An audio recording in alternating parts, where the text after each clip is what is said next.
After the 2025 Game Awards, Expedition 33 received a massive backlash. Many people argue that it didn't deserve the amount of awards that it won. And what surprised me the most was the reaction to Best Score in Music, which was resentful as well. What surprised me about it the most was, up until that point, Expedition 33 soundtrack was widely considered exceptional. So today we are breaking down everything behind one question. What if Clarobscur did not win?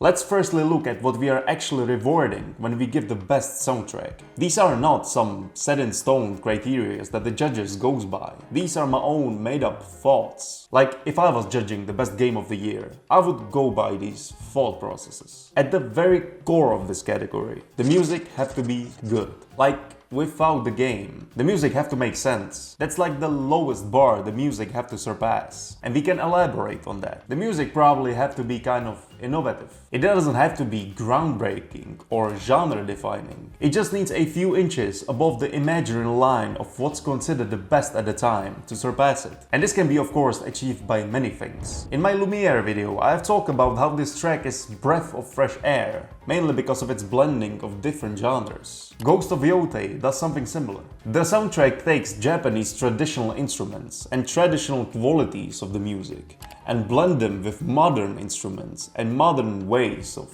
composing. Hades 2 does something very similar, just with Greek traditions instead of Japanese. This results in something we have never heard before. When we go a step further, we can talk about the emotional impact of the music. We are still leaving the game out of the picture and talking solely about the music. Death Stranding 2's soundtrack is really impactful on its own, especially the tracks produced by Woodkid. The obvious reason for it is that these are songs. They have lyrics, and songs usually perform much better on their own in comparison to instrumental music. We tend to incline more towards lyrical music because everybody can remember the words and sing them, so we feel more connected with the art. Not everybody can play an instrument in order to connect to a piece without lyrics. But even with this obvious reasoning to Death Stranding's 2 soundtrack being able to stand on its own emotionally, it's not the only factor that enables it. Catchy melodies, simple, repeated harmonies, instrumentation, all of these qualities help with it. All that I've said right now about Death Stranding's 2 soundtrack, the same things can be applied to the soundtrack of Expedition 33. Emotionally packed, catchy, diverse, interesting,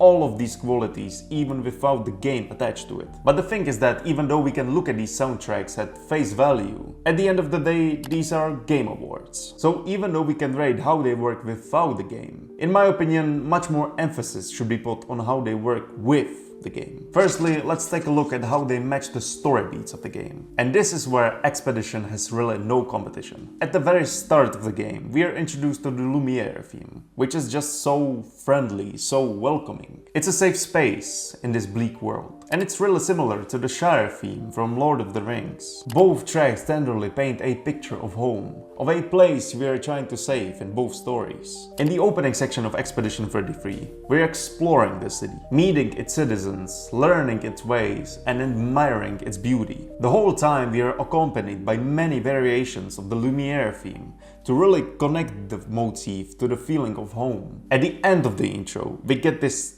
gut-wrenching harbor scene. This not fully fulfilled love between the two characters, the despair of knowing the inevitable outcome.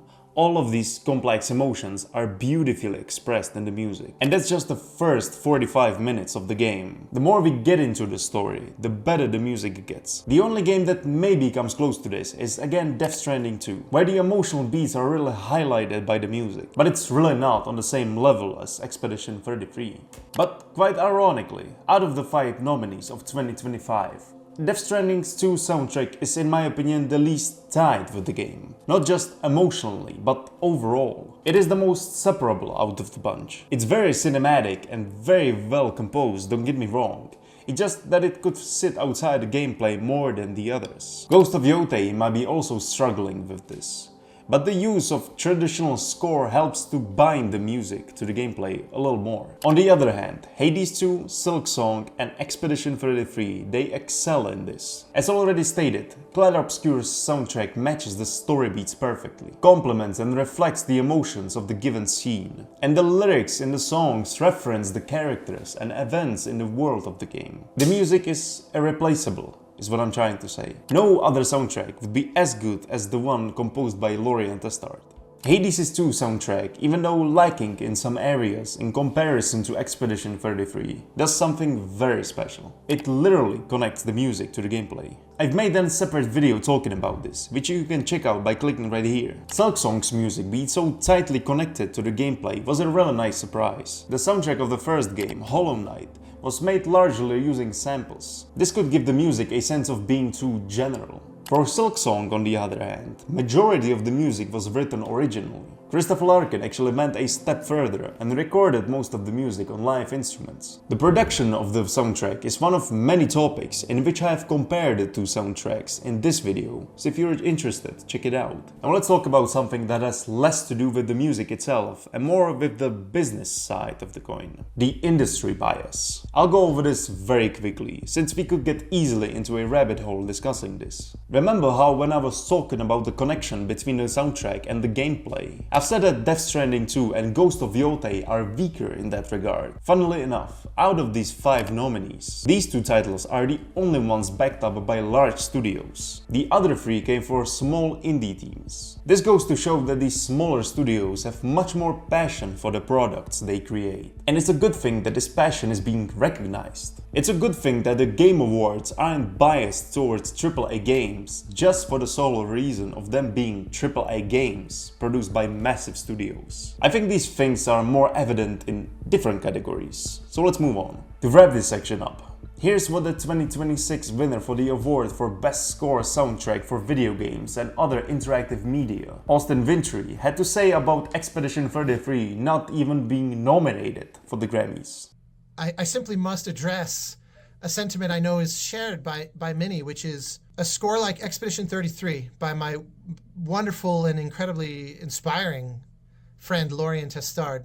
When a score achieves it on the level that it has, it is worth celebrating, even if everyone else is celebrating it. I would have been absolutely delighted and overjoyed to stand alongside Lorient in the nominations and then be cheering as he ran up the stage to receive the award.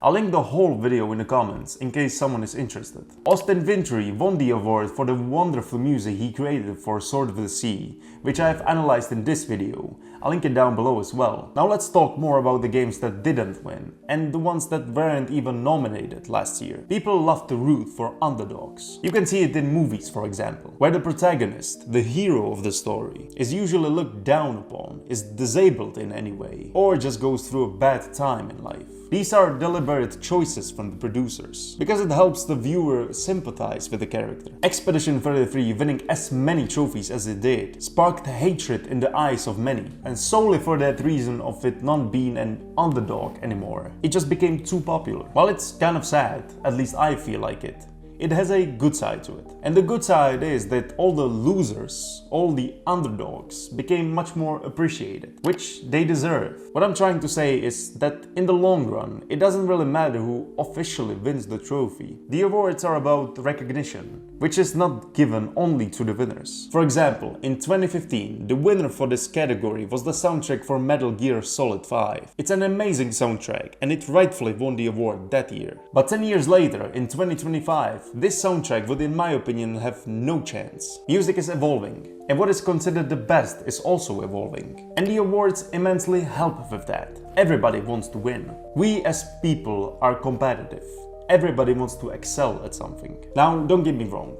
I don't want composers to create music solely for the purpose of winning awards. No, it's not even possible. Trust me, if the only reason for a piece of music being produced is to have it win some awards, it's not going to win anything. The main reason for composers to create music should be to entertain their listeners, to offer them something extraordinary, something worth listening to many times. The competitiveness of the awards should be just an impulse for pushing the boundaries, crafting something better each time. Expedition 33 winning the best score in music is also a good thing in the long run. The soundtrack is massive. It allegedly took 5 years to create. 5 years. With the soundtrack winning the award, it gives future composers a proof that pouring your soul and heart into a project eventually pays off. That it's worth dedicating so much time and effort into something, instead of doing the bare minimum just to get the job done. The victory also gives hope to new beginner composers like myself. Lorian Testard, a man who has never scored a game of that size prior to Expedition 33, suddenly wins the highest award possible. That's motivating. Now I would like to take a moment to mention some games of 2025, which soundtracks didn't make it to the top 5, but are still very much worth talking about and in my opinion deserve a recognition. Kingdom Come Deliverance 2 is really aiming for authenticity, and the soundtrack does the same. Instruments of that period, musical ideas of that time, such as melodies, harmonies, forms, etc. Blueprints is another game that had a huge impact on the year 2025.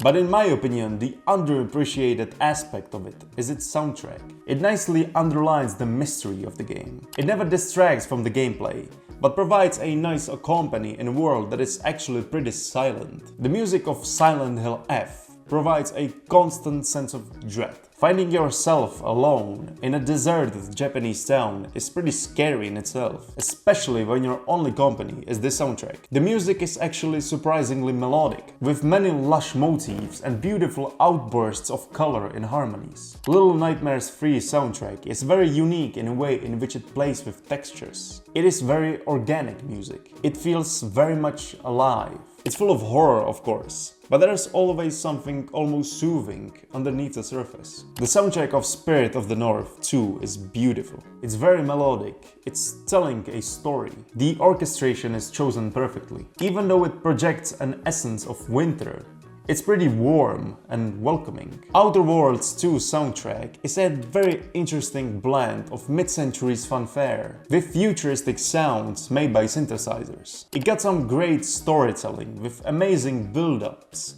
and powerful resolutions. There are so many other great soundtracks that I did not mention. If I forgot your favorite, write it down in the comments. So to wrap up this section, in the long run it doesn't really matter who won the award in that given year. What's important is what each contender brought to the table, and how the bar of what's possible with the medium of music was risen, and how it affects the music of future. So I said that Expedition 33 winning the trophy is a good thing, and I have listed my reasons why. And now I'm going to tell you why Expedition 33, in my opinion, actually deserved the win. As already stated in the beginning, the music goes a step further. Mr. Testard created a music that is full of storytelling and emotion even without the game. But in the context of the game, it gets so much better. It matches the emotional course of the scenes and elevates it. It is synced with the story beats perfectly. The size of the soundtrack is massive. There are like 150 tracks that all together last for about 8 hours. And none of it, not a single track, feels like a filler.